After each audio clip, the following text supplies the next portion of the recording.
Today is a very good day, my fellow ice cubes, because we're going to start a new challenge in Plants vs Zombies 2. This time it's gonna be very hot, because we're picking the fairy plants. For many years, this plant group was represented by some classical examples, such as jalapeno or lava guava. However, it's not the case in 2025, as plants like Inferno and Pure Wine have changed everything. Now the game has 15 different types of fairy plants, and I think it's a great idea to beat Plants vs Zombies 2 by frying stinky zombies like a raw bacon on a pan. But before we start, let's begin with the rules of this challenge. First, I can only use fire plants and only them. Second, no leveling up, and third, no power-ups. My rules aren't so strict, but I did my best to stick to them. Without further ado, let's begin our fiery challenge. Our journey began with a few tutorial levels that didn't contain any fire plants, but it was a great start, because we received a hot sauce. Hey neighbor, can I borrow that hot sauce? I've been holding on to this taco for forever. No, Chris Div, don't. Oh, I didn't stop him once again. So it was the last time we tried such a delicious taco, and now we have to go back in time to try it again. And that's how we appeared in ancient Egypt. Please wait 4,500 years for your taco to be ready. More or less. And that doesn't smell right.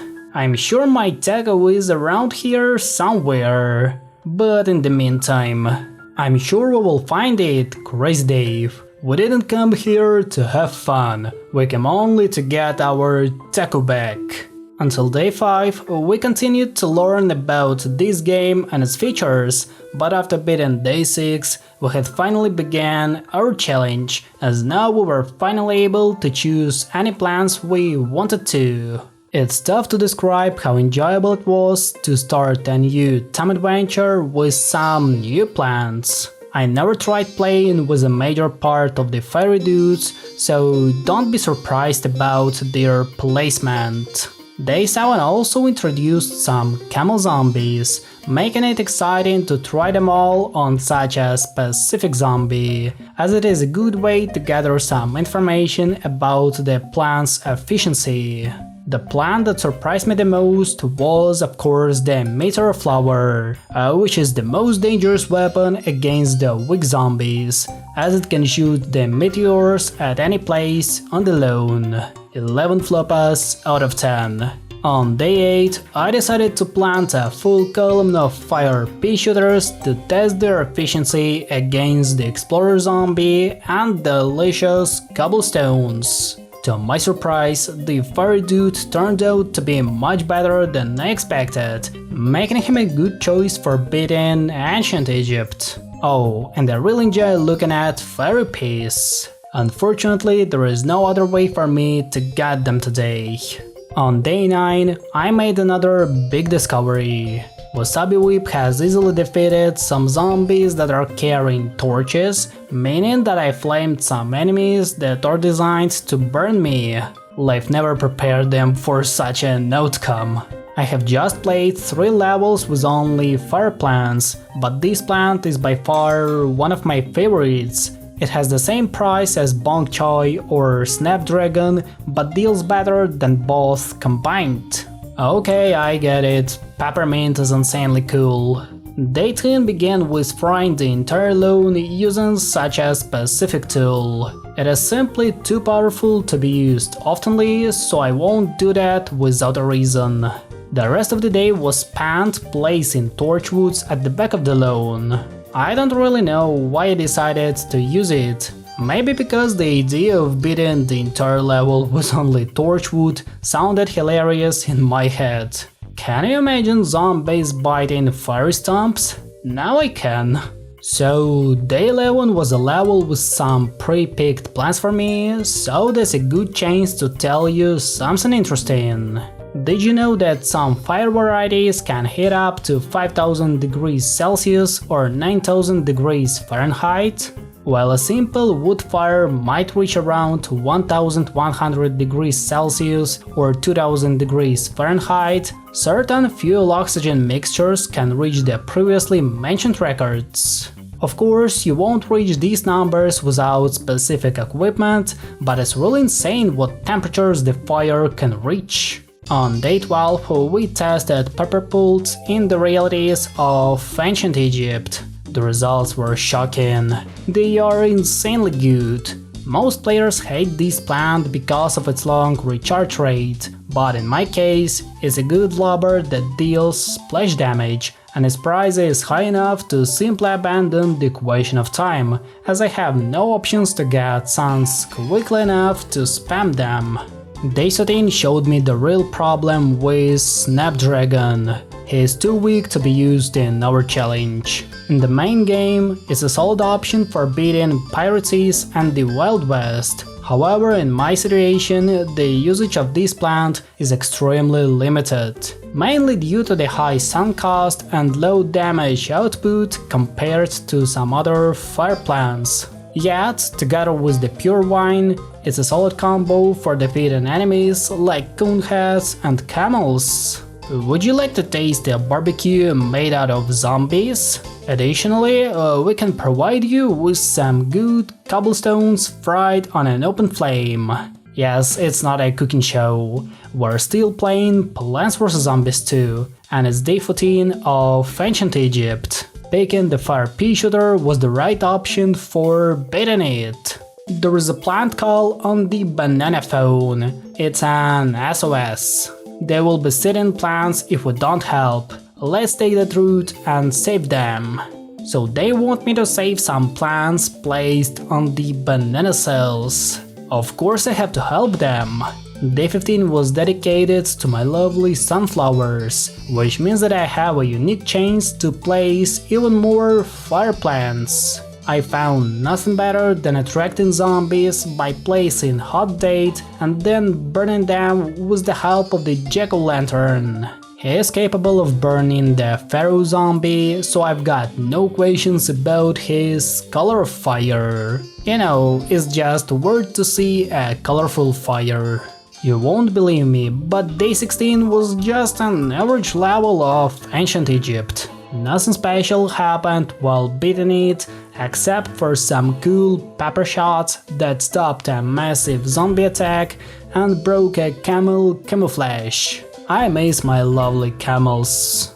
On day 17, I almost broke my ears because of the unbalanced sound of Inferno's flame shots. You should always check the game sound before playing with recently introduced plants in PvZ2, as the sound designer had never used headphones while creating the effects. Yet it's an insanely powerful plant that will be used throughout the journey, so we should better get used to it.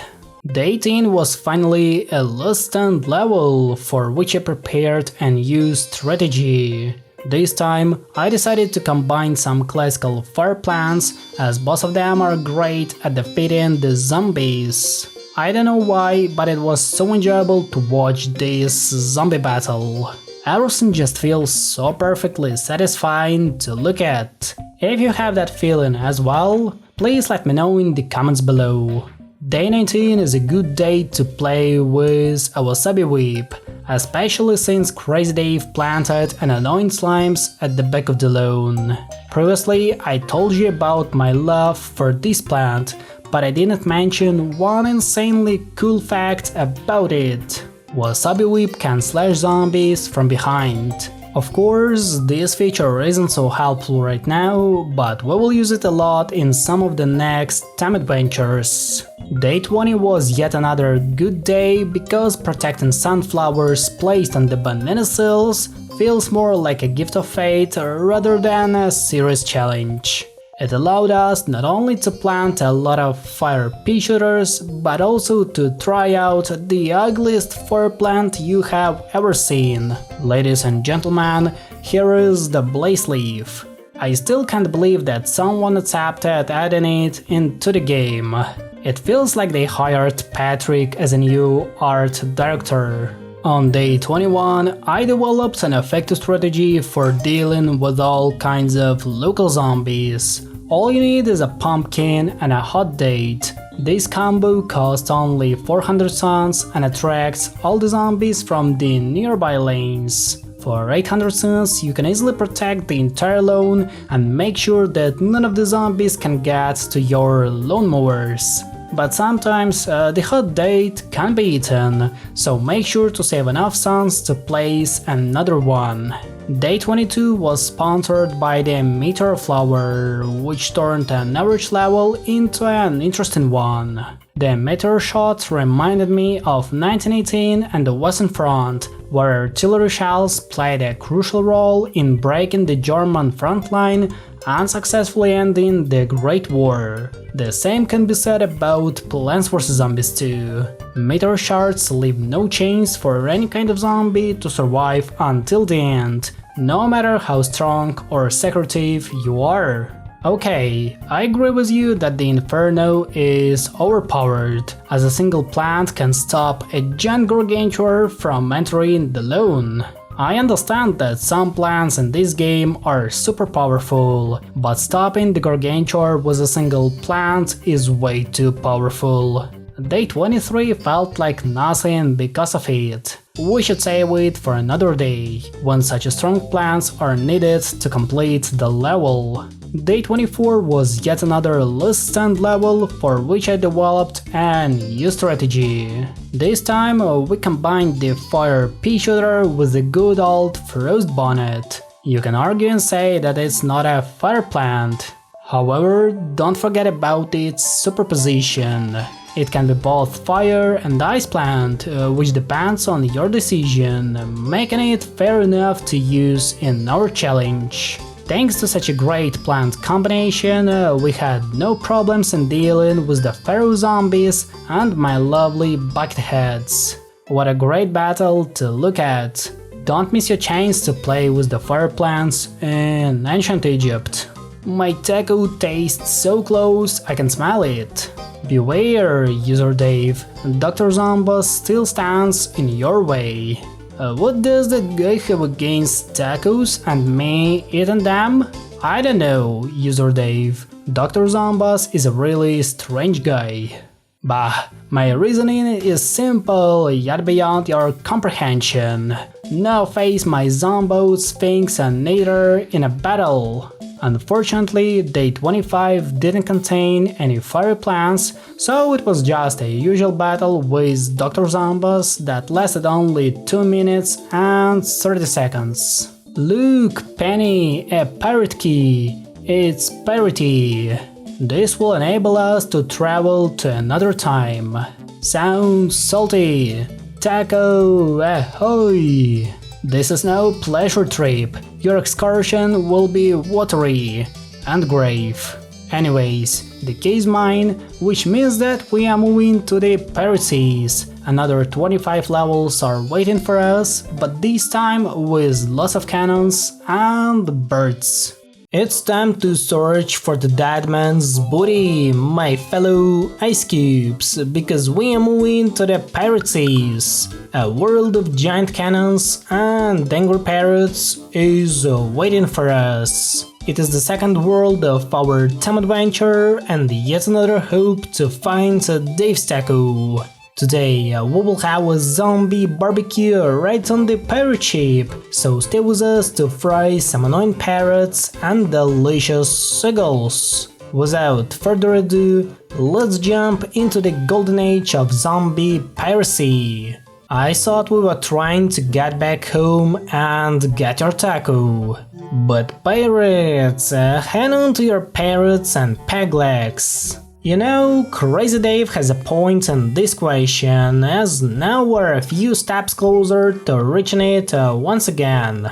All we need to do is to wait for another 300 years or beat those damn pirates to get another key to the next world. I think that beating 25 levels of the Pirate Seas is much easier than living together with Crazy Dave for 300 years. So we're officially starting our challenge. I found nothing better than beating day 1 of the piracies by using only torchwoods. The only thing I have to complain about is the amount of time I spent waiting for zombies to consume a burning tree stump.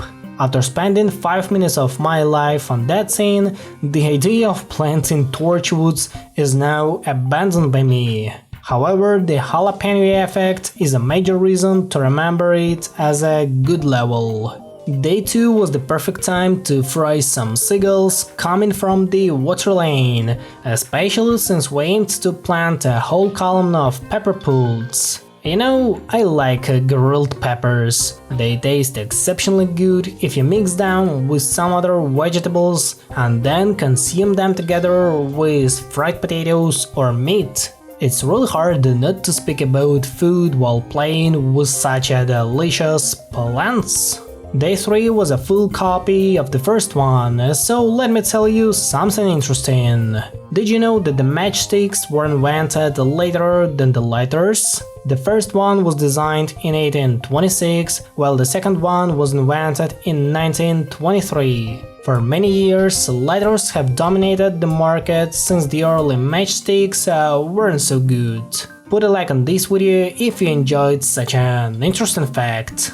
On day 4, some of the buckethead zombies aimed to break our defense, but the brave spirit of the fire pea shooter didn't leave them a single chance to get closer to my brains. They were able to break those buckets without the help of any other plant, which means that the fire guy is really tough and cool. Oh, and it looks like we received a chest with a treasure inside of it. Let's open it. Finally, one of those pirates dropped some booty. I'm detecting something more challenging than treasure inside. Just don't tell me that they are hiding a Wamparchini inside of it. Well, an endless mode is still better than a stinky mushroom. Day 5 was a tough one, especially when you compare it to some other previous levels. There were so many different zombies in huge numbers that I almost lost it because of the annoying pelicans. Oh wait, they are not pelicans, it's seagulls. I have been lied for many years, as I thought that we were fighting against pelicans, but then in 2017 a pelican zombie came in and broke my memories. Of course, not without the losses, but I managed to hold off the zombie attack and successfully finish the level. Don't take the pepper pult on the 5th day of the piracies, it's not the best choice. Day 6 was finally a good one, mainly because we fried zombies in just a few cells out of the giant lawn. You don't need to place fire plants on every lane, which means that you can save some more suns for preparing a better defense in a restricted area. That's why I really enjoyed playing with a hot date, as it allows me to gather lots of bucketheads on a single tile and then fry them like a KFC chicken. Mr. Floppa would enjoy it. Oh, did I tell you that Inferno is an insanely cool plant? This fiery dude can stop the barrel zombie with a single flame shot. It's only day 7 of the piracies, but such a plant is already needed to deal with the local zombies. I could probably beat it using a pepper pult, but it wouldn't be such a cool level without a fire tornadoes. Oh, and it looks like we received a map. Let's look at it. Look out, it's a map. To treasure, it says no zombies. Maps don't lie. Well, we do have a shovel. Let's go, no time for precautions. We can't trust those guys because they don't even mention what type of prize is hiding here. Maybe I want to get a plush elephant or just a bottle of cold tea. They can't be sure about my dreams. Hail, fellow captain. Be advised that your sailing vessel is of insufficient size. Sincerely, Dr. Edgar Zombus. Huh? What's that now? We are gonna need a bigger boat. Day 8 was one of the classical conveyor belt levels, so that's a great chance for a bit of PvZ2 nostalgia. For the first time I beat the Pirate Seas almost 12 years ago, when the game was simple and there were not so many plants to play with. However, similar to Minecraft, happiness is about the quality instead of quantity. You don't need to have a lot of plans to enjoy the game, simply because the key to happiness lies in different scenes. I guess I need to make a separate video to explain everything I feel about this game. I really enjoyed playing Day 9 of the Pirate Seas, because I didn't have to spend a lot of suns to build a proper defense. The entire level was beaten with the help of the few pepper pools and fire pea shooters, along with an ugly blaze leaf, which played a major part in defeating swashbucklers and bucketheads. Don't miss your chance to get an ugly friend and fry zombies with a fire animated by Patrick. On day 10, my choice fell upon the Snapdragon, one of the oldest fire plants in PvZ2. Back in 2013, he was one of the only fire plants that you could get while beating the adventure mode. We all understand that he isn't so good today, especially since Snapdragon has to compare with some tough plants like Wasabi Whip or Inferno. Even this level wouldn't be possible to beat without the Peppermint, meaning that Snapdragon is mostly an outdated plant. Press F to pay respect to an old guy. Day 11 isn't so hard, since we planted a whole column of Wasabi Whip. Unfortunately, none of the zombies could evaluate its spicy taste, so they preferred to bypass such a dangerous guy. It was the right choice, because the Wasabi Whip doesn't like them either. Well, at least we fried some delicious birds on the water lanes. Does it taste like KFC? I don't know.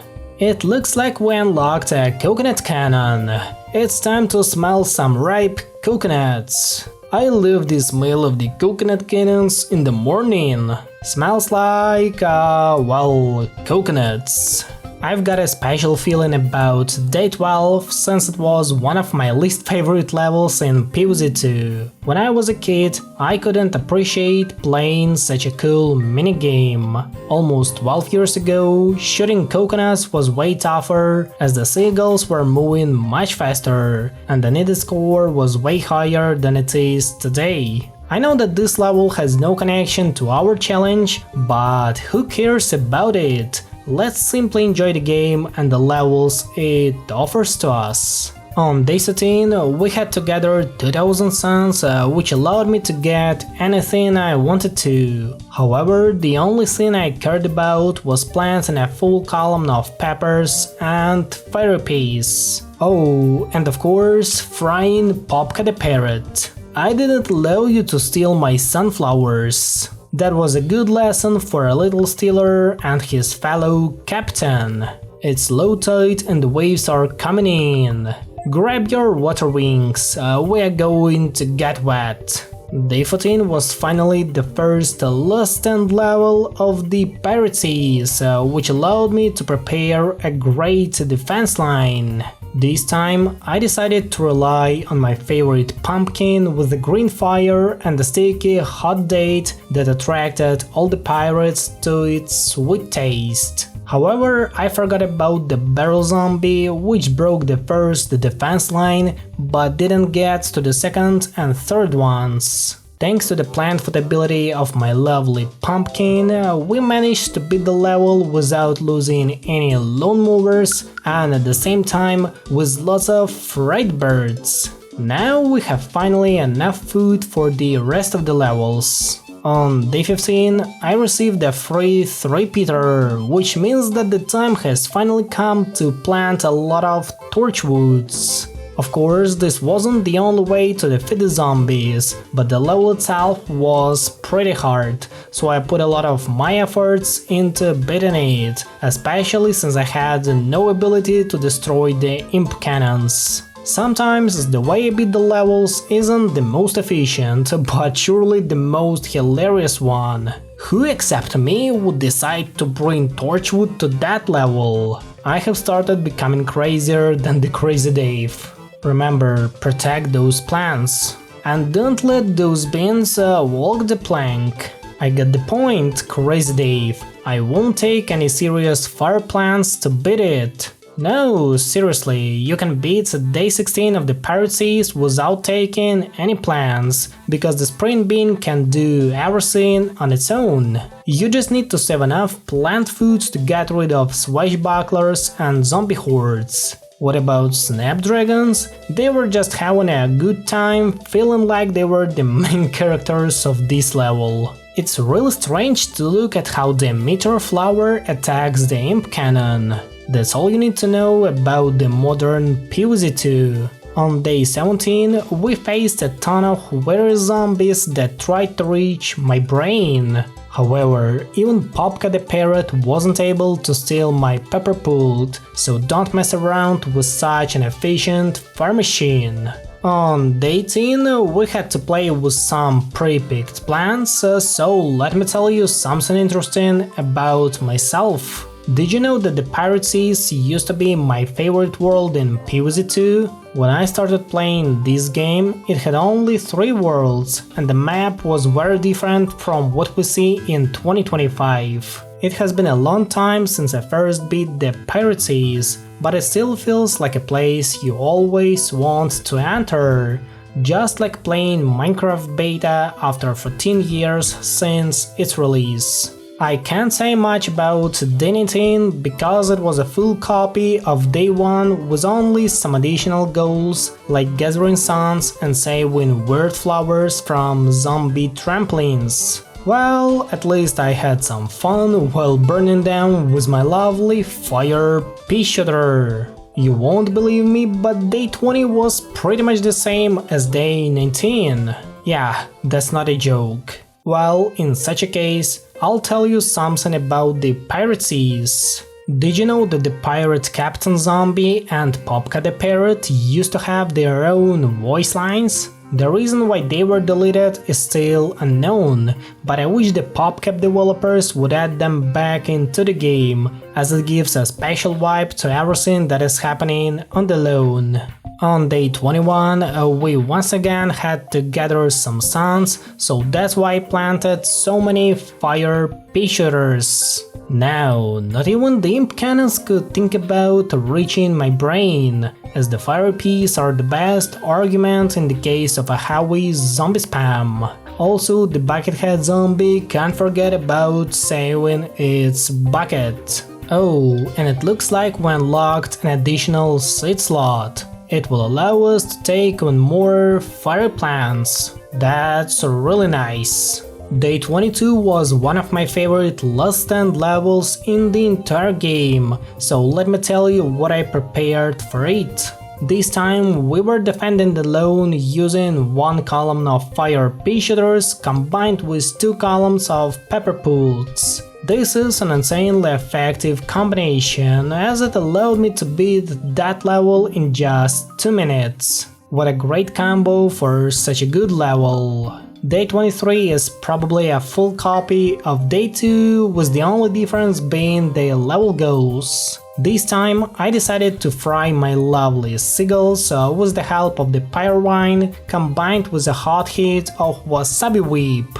It was so enjoyable to look at. Floppa with an AK-47 would approve it. On day 24, I had to protect a few sprint beans from being eaten by seagulls or stolen by Popka, so I found nothing better than planting a lot of fiery wasabis, only to make sure that each zombie could be defeated. The level was successfully beaten from the very first attempt, and none of the zombies could pose a major threat to my beans. Stay away from my dancing friends. I have discovered a mysterious trait in your rattletrap machine. Its temporal signature is nearly identical to my own reactions. Explain to me, how was this penny created in the first place? Could I really be some form of zombot? User Dave, am I the daughter of the Dr. Zombas? There was one fine sandwich, so what did I miss? Nothing, Crazy Dave, just nothing.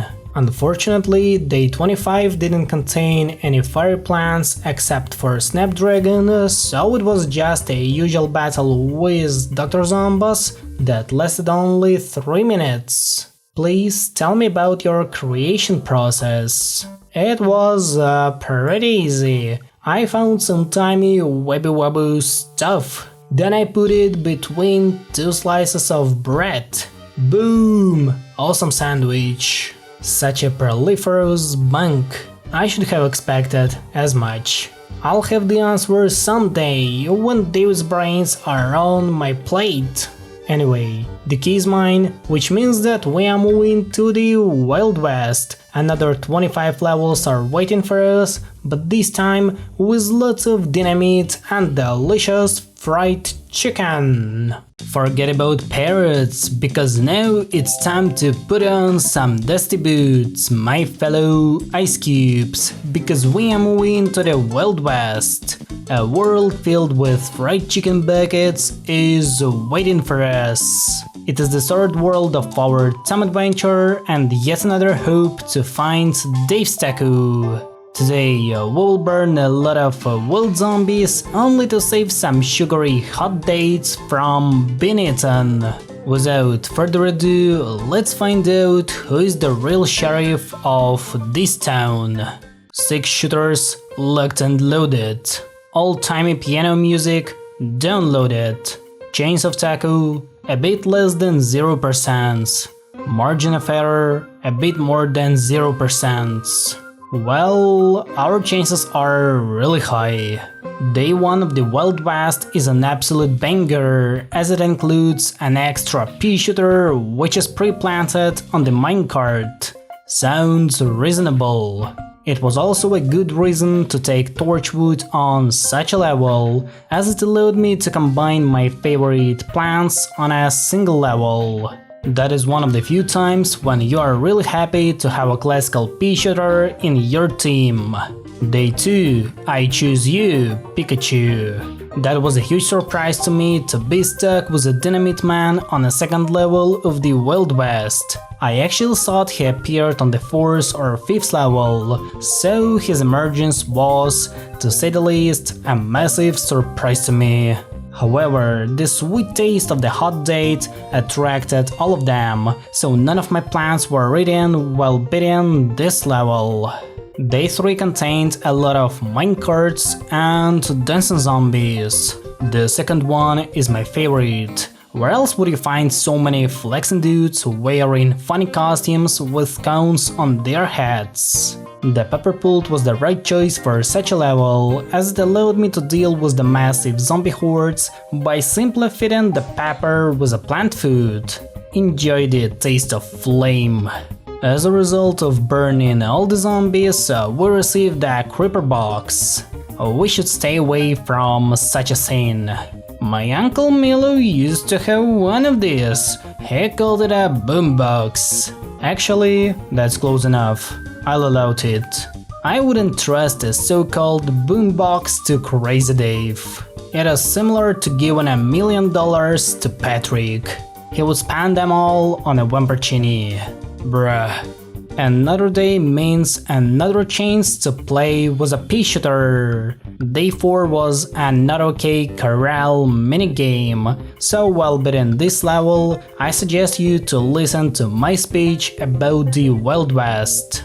I've got a really warm feeling about this place, maybe because I spent a lot of time playing Big Bad Bot or simply watching Zack Scott's series where he played PvZ2 before its global release, so I could only dream about frying chickens with the help of the Latin read. The things I'm talking about were happening over 12 years ago, and it's so cool to remember them. It's so nice to have PvZ2 as a great connection with me today, and me as a 10-year-old boy who simply enjoyed doing some basic stuff in Plants vs Zombies 2. That's who I am. It's time to burn the entire lawn with some lava shots. On day 5, a major zombie spam occurred in our backyard, so we have to do something about it. especially since Toaster Man wants to make a yummy sandwich out of my flowers. I didn't grow them for you, cowboy, so stay away from my fiery artillery. This level reminds me of videos where the floor is lava. It's high noon and waves of zombies are about. Time to show them who's got the fastest plants in time. Day 6 was finally the first last stand level of the Wild West, so let me tell you what I prepared for it. This time I combined some of my favorite fire plants to make sure that none of the piano zombies can reach my minecarts. The level was pretty simple and I managed to beat it in less than 2 minutes. Like cow tipping, zombie tipping is best done from the side. Trust me, do not try to tip a cow from behind. Usually I don't trust Crazy Dave, but now I'm fully on his side. Do not try to eat a cow in the same way as zombies eat a hot date. It will burn your stomach and turn you into a bucket of KFC chicken. Oh wait, it was a huge spoiler. Forget about everything I told you before. Let's just say that Jack-o'-lantern creates an amazing combo together with Pyrewine. They are made for each other. Excuse me, is that a paper with my debt? A bill collector is still searching for me. It appears brains are outlawed around here. Quick neighbor, play dump. We will follow your lead, user Dave. Now let's smash some juicy brains to show them who is the real sheriff of this town. Day 8 was an epic zombie battle, which included lots of plants from the Wild West. Usually I planted all the pea pods on the minecarts, but this time I wanted to change something, so I put them all at the back of the lawn, and each lane had the same amount of juicy peas. You can also see how I accidentally clicked on the power-up, making me lose over 1000 coins without a reason. Mr. Floppa is sad because of it. Day 9 contained lots of juicy winter melons and no fiery plants. I guess that's because the level was too hot for our fiery dudes to be planted, so we had to cool it down with the help of our snowy plants. Let's consider it as a bit of rest for the fiery plants, as everyone needs to chill. Always remember to get at least 8 hours of sleep to feel like a champ during the day. Day 10 was an absolute mess because of the little chickens, which are a dangerous weapon against the Inferno. Now we know your weak sides, flamey dude. However, that doesn't mean that some other fiery plants are unable to deal with them. The wasabi whip is not only a great plant to stop the annoying bucketheads, but also a cheap way to fry a delicious chicken. KFC should think about purchasing such an efficient frying machine. It is way cheaper than frying wings in oil. On day 11, I had to spend no more than 500 cents, so I decided to divide that number between 2 meteor flowers, which are able to shoot zombies anywhere on the lawn. It was a full copy of the first level, so nothing else can be said about it, except the fact that I picked a great strategy. Day 12 was yet another not okay corral level, so I suggest skipping it, as it was entirely dedicated to bloomerangs and lightning reeds. Don't get me wrong, but I've got nothing to deal with the latter one. He didn't fry a single chicken while beating it, so now I want to sell him to zombies. What a fantasy I've got today. Do you like playing with ugly plants? Because I do. If you find that interesting as well, then you will really enjoy beating Day 13 of the Wild West. Here I combined a blaze leaf animated by Patrick together with Frostbite, which isn't so bad compared to some of the recently introduced plants. Yeah, both of them can handle a major zombie attack, but at what cost? Day 14 was decided to be beaten using my lovely Snapdragon. Actually, he isn't so bad when you have to deal with hundreds of chickens, as its fire wave can hit up any kind of zombie bird. And if it's necessary, burn the entire piano with a single flame shot. The final wave was an absolute banger. considering how many chickens were fried in a few seconds. Colonel Sanders would be proud of us. On day 15, we couldn't lose more than 2 plants, so I found nothing better than planting wasabi whip, as it's capable of dealing with any kind of zombie, and it's hard enough to eat a spicy dude. Not too many zombies are brave enough to bite at least a single piece of it, making the wasabi whip an ultimate weapon for the Wild West. These levels can be tough nuts to crack, and I want to see the delicious creamy center. The point is not to crack them. Alright, so day 16 wasn't one of the easiest, maybe because I decided to pick a pepper pot for beating it, or perhaps it's because I was paying too much attention to poor Johnny. I just wanted to save a delicious creamy center for myself, so none of the zombies could attack my delicacy. Sorry Walnut, we're having a barbecue, and you're the main character of it. Even though I lost some lawnmowers, I really enjoyed frying the zombie horde using the pepper pot's plant food ability. 11 flopas out of 10. Day 17 was one of the most challenging levels of the Wild West, and all because of these weird flowers. The main problem for me was not even the sun deficit, but rather the level's pace. The first bull enters the lawn before the first wave, and at that point I have only planted a few plants, making it really hard to stop such a zombie. However, that's not all. After the first wave, you will be stuck with a ton of zombies on every lane, making things even worse for you. It isn't so hard to beat this level when it's played normally, but in the case of a severe sun deficit and a limited plant usage, it becomes way tougher to deal with all the zombies.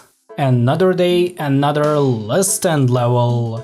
On day 18, I had to deal with lots of prospector zombies, combined with hundreds of chickens. Well, such a combination means that most of the fiery plants, like pepper pot or fire pea shooter, are useless in these circumstances. But on the other hand, it's a great opportunity for plants like wasabi whip and hot date. While some of the zombies were attracted to the hot date just as usual, the prospectors joined the party from behind. It was undoubtedly the most unusual level of the Wild West.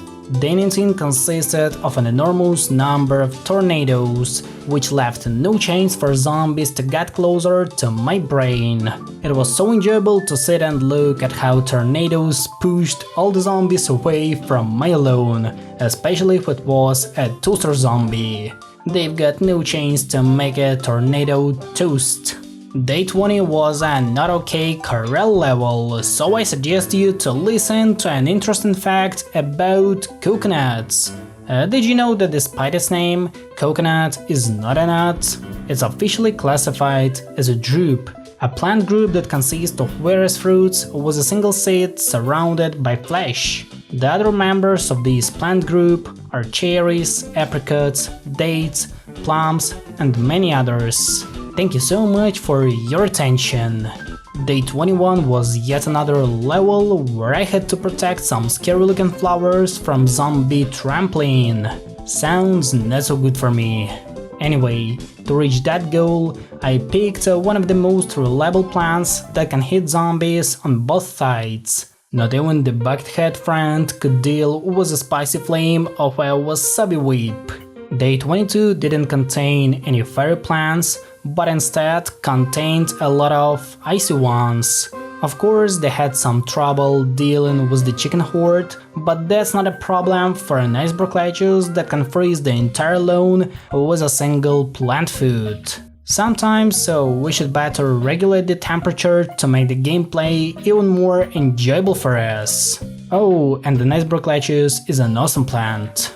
I spent over 15 minutes trying to beat day 23, as the chicken horde was a huge obstacle for beating it. Not even a single lane of wasabi whip could handle such a pressure, so that's why I planted a pure wine on top of it. Additionally, I couldn't lose more than 2 plants, making everything even worse. Yet, after a few unsuccessful attempts, the level was successfully completed and none of the chickens broke my defense. Day 24 was an easy one, but I had to pay a lot of attention to Johnnies, as they were pre-planted in front of the battlefield. This time we had to deal with all kinds of local zombies, so we had to pick someone who could deal with them all. To my surprise, that was a pepper poult combined with a pure wine. They managed to stop not only the zombie horde, but also the aggressive bulls. Just don't tell anyone that it wouldn't be possible without the peppermint. No one will understand this. Have you considered that you are sharing Crazy Dave's madness? There is no zombie outbreak threatening you. You are not using plants to defend your home. The zombies and I are normal people, simply trying to help you. I bet you'll tell us there are no spoons too. It's one of the few times when I can tell you that Crazy Dave isn't crazy at all. He's just plain dumb, like Patrick. Alright, so day 25 didn't contain any fire plants, so it was just a usual battle with Dr. Zombies that lasted only 3 minutes and 30 seconds. That's right, these plants versus you and your zombies. And we didn't even need to use any spoons, even though those scenes totally exist. I admit you are correct in this regard. We have no existential conflict over the nature of spoons. Anyway, the key is mine, which means that we are moving to the Frostbite Caves. Another 30 levels are waiting for us, but this time the fire plants are going to be necessary for defeating the icy bodies.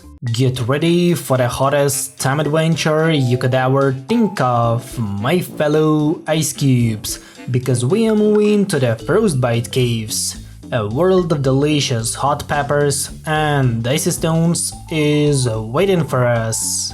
It is the first world of our time adventure and yet another hope to find Dave's Taco. Today we'll melt a lot of ice cubes while simply defending the lawn from annoying snowballs. Without further ado, let's dive deep into the battle of fire and ice. Brrr, it's colder than a polar bear eating an ice pop. Indeed, it appears we have arrived in the Frostbite Caves. We have traveled so far back in history, so we have arrived in prehistory. Fair enough, I guess. So, welcome to the first day of the Frostbite Caves. Here you can actually see our new fabulous lone and frozen Johnny. We need to save you, brother. Who else except the walnut can easily stop this zombie horde, especially since I've got a limited amount of sun? The level wasn't so hard, but the difference between it and the previous 3 worlds was noticeable. It had already introduced a buckethead zombie on the first level. Am I cooked because of it? Well, I don't think so. They too introduced even more frozen wedges. Wait, did they take it from my freezer? Well, that explains everything. Anyway, I really enjoyed beating that day, as I had a unique ability to plant torchwoods for every single pea shooter. It not only allowed me to burn some regular peas, but also to compete with the fire pea shooter for being the best barbecue chef. All the 3 stumps were fitting with a delicious plant food, leaving no chance for zombies to bite at least a single piece of Johnny. Day 3 was a conveyor belt level, which included only some regular pea shooters, so I've got nothing to say about it. Yet, the same can be said about the glacial periods. Did you know that the last glacial maximum took place 27,000 years ago? It occurred for almost 16,000 years, creating a serious ice shields in both northern and southern hemispheres. Technically, we're still living in the Ice Age, but in its warm phase. Thank you so much for your attention. Day 4. Let's run a marathon.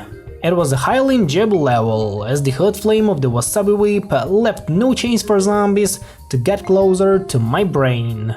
Also, its plant food ability is an absolute banger, dealing serious damage to all the zombies in a 3x3 area. Well, this is the first time I really enjoyed beating the Frostbite Caves, and I'm not even joking.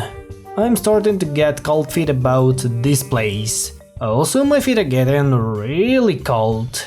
Time to turn up the heat. I recommend Pepper Pult for the job. He loves hot pepper at zombies and also keep nearby plants warm. Let's pick a pack of the Pepper Pults. It's the perfect plant for our predicament. Pepper Pult was a fantastic choice, Penny. Yeah, it wasn't the only plant I used to beat day 5 of the Frostbite Caves, but using this fiery dude was really enjoyable. I love everything about the Pepper Pult, except its awful recharge rate. In case when the cabbage pult is too weak and the melon pult is too expensive, the pepper pult goes as the ultimate choice of a middle lover plant, but the 20-second recharge rate kills everything. I wish the PopCap developers had fixed it. Another day, another hot flame. On day 6, most of the plants were pre-picked for me, so I had to choose only the best one to take with me. I have obviously taken the Pepper Pult as I needed a long-range attacker to deal with tough zombies, and I also took the Jack-o'-lantern to unfreeze the sunflowers to produce even more suns. Sometimes only the pepper rain can teach the zombies not to get close to my lawn mowers. On day 7, the meteor flowers stopped the global cooling and even saved me from an enormous zombie attack. Its plant featability is useful against the large zombie hordes, so you will always find the proper way to use it. Also, the split pea played a key role in defeating the zombies from behind, which is useful considering the realities of this world. 11 Minecraft cats out of 10. Nothing special occurred on day 8 except for a massive zombie attack. I'm not a big fan of that level, primarily because of the plant's repetitiveness. I think we should better skip it. The main reason I love playing with a fire pea shooter is its plant food ability. You just feed this guy with a single plant food and he turns all the zombies on his row into a tasty barbecue. No one except for a chili pepper could repeat such a scene. That is what made day 9 special for me, as not so often do you get a chance to fire everything up. It's not a joke. Day 10 was yet another conveyor belt level. I'm wondering what PopCap developers were thinking about while adding so many conveyor belt levels for a single world. However, this is a cool one. Combining my lovely pea shooter with a chart guard was a great idea. Day 11 is an iconic level of the Frostbite Caves, and I've got a few major reasons to say that. First of all, it's really hard, and it's impossible to beat it by using only classical fire plants, so I had to find another way to deal with it. Of course, my choice fell on the Inferno, as this guy is capable of bringing the zombies back to the place where they came from. Maybe if I used the peppermint in my previous attempt, I would be able to beat it with only fire pea and wasabi whip, but I'm not sure about it. Anyway, let's just say that Inferno is an amazing tool for beating this level. Day 12 was the first listed level, and of course, I wanted to beat it with only local plants to prove that they are better than most people consider them. They made their job so well that I didn't even have to use the peppermint, so the level was beaten in less than 2 minutes. Don't you still believe that they are a great team? Okay, so on day 13, I had to defend some weird flowers from zombie trampolines. Sounds like a big joke. Anyway, in order to do that, we have to prepare a serious defense line, as numerous zombies will attempt to break it. Not without the excesses, but everything was going fine until the final wave, when I had to use all of my 200 IQ to beat such a hard level. Honestly, I didn't believe that I would make it on this attempt, but I did it. Everything told me that I would fail it, but I didn't. Mr. Floppy is truly proud of me. Day 14 is unbeatable with only Pepper Pult. Don't even try to do that. So the level was completed with the help of the Bloomerang, which is a great weapon against the dodos. So next time you play it, place as many Bloomerangs as possible. Day 15 was one of the few levels where peppermint is essential for clearing the lawn and saving the endangered pepper pools.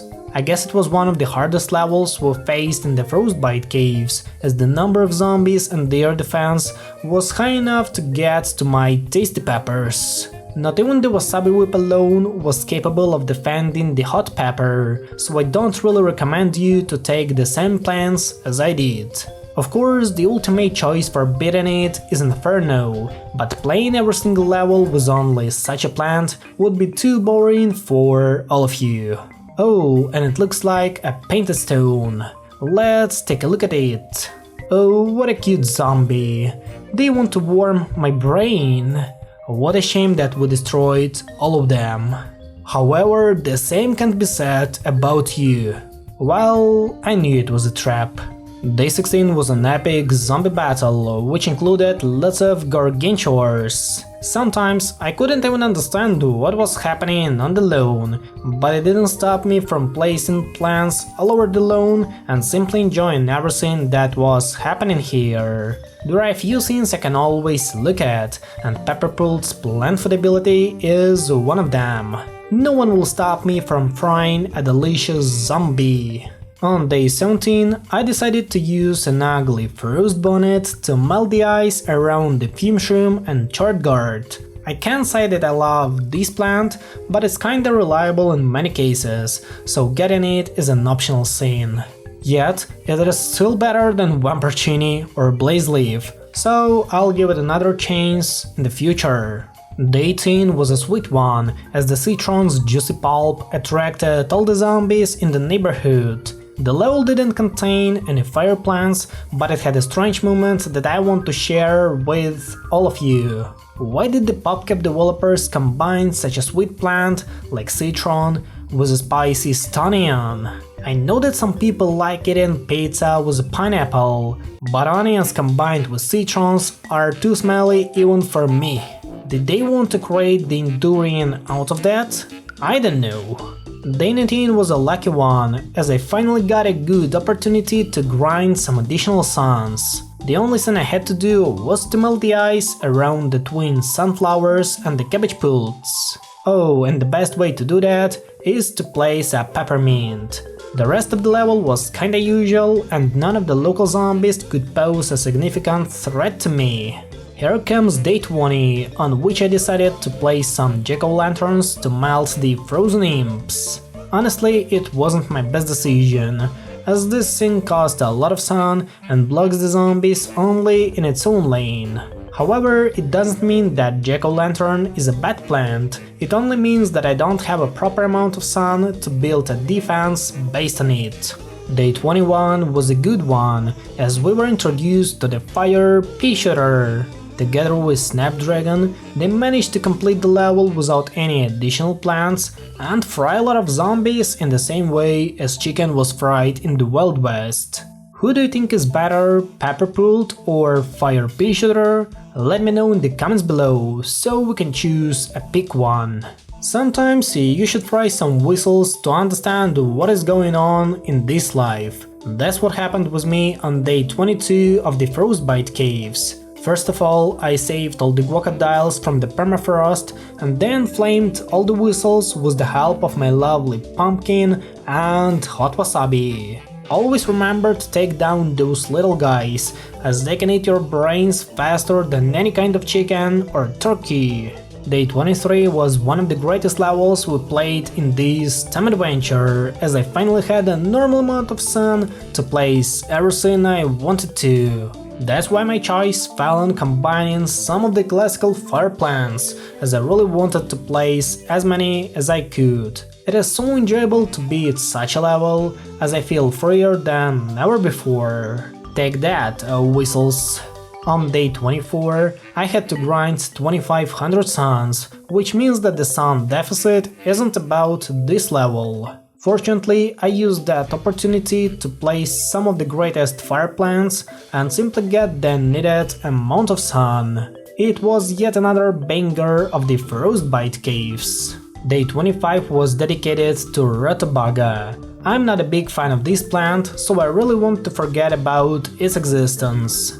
We believe in the starfruit, the only real plant of such mechanic. Oh, it looks like we've got some frozen whistles to deal with.